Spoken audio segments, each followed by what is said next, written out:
বন্ধুরা, আজকে আমি রান্না করব মাছতালানি ঢেঁড়স।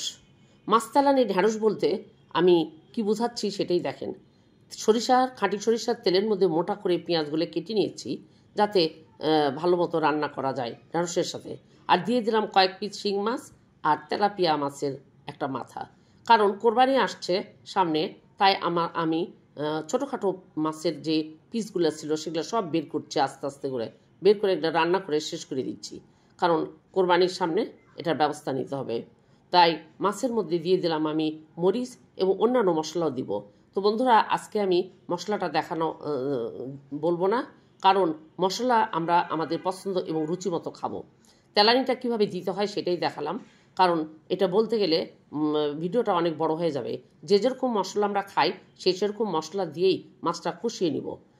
কষানোর পর অনেকক্ষণ ধরে কষানোর পর এটাকে ভাজার পর এটাকে একটু পানি দিয়ে ঢেকে দিব। ঢেকে দিয়ে কিছুক্ষণ মাছটা কষানো হয়ে গেলে এই যে মোটা মোটা করে পেঁয়াজ কেটেছিলাম আর ঢেঁড়স বড় করে কেটেছি আর মাথাটা ফাটিয়ে দিয়েছি একটু করে, যাতে ওর মধ্যে রস ঢুকে। কারণ ঢেঁড়সই এখানে মেন ফ্যাক্টর। ঢেঁড়সটা কীভাবে রান্না হলে এটা সুন্দর থাকে, গলে যাবে না এবং রান্নাটাও সুন্দর হবে। তাই ঢেঁড়সগুলো দিয়ে হালকা আরেকটু পানি দিয়ে দিলাম। এরপরে আমি আর কোনো পানি ব্যবহার করব না। এখন ঢেকে দিলাম। দেওয়ার পর দেখেন কি অবস্থাটা। কারণ এই ঢেঁড়সের গায়ে যে লালা থাকে, আঠা থাকে, সেই লালাতে ঢেঁড়স রান্না হয়ে যায়, এটা আমরা সবাই জানি। আর যারা এটা বুঝতে পারে না তাদেরকে একটু খেয়াল রাখতে হবে।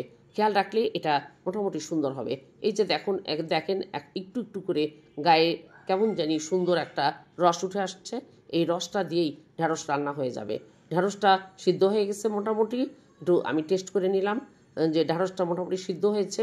এটা আর বেশি দরকার নাই। যা আঠা আছে গায়ে বা ঝোল আছে সেটা দিয়ে ঢেঁড়সটা আমার সুন্দর মতো রান্না হয়ে যাবে। তো বন্ধুরা, কেমন লাগছে আপনারা এভাবে করে দেখবেন।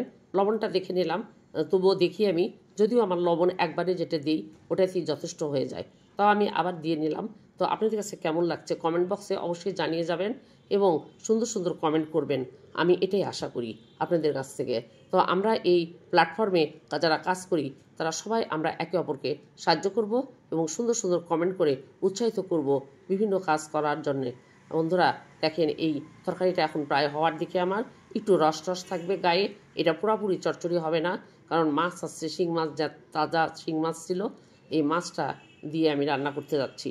তো হয়ে গেছে, এখন চুলাটা বন্ধ করে দিয়েছি আমি। আর এর আগে রান্না করেছি সবসময় লো হিটে। এখন আমি এটাকে ঢেকে দিব। ঢেকে দিলে হবে কি, এর ঢেঁড়সের বাকি যে একটা নরম ভাব, সে ভাবটা চলে আসবে। তো বন্ধুরা, আপনাদের সাথে আজকের জন্য এখানেই শেষ করছি। আমি মাহবুবাজ ব্লগ। ধন্যবাদ সবাইকে। আশা করি ভালো থাকবেন।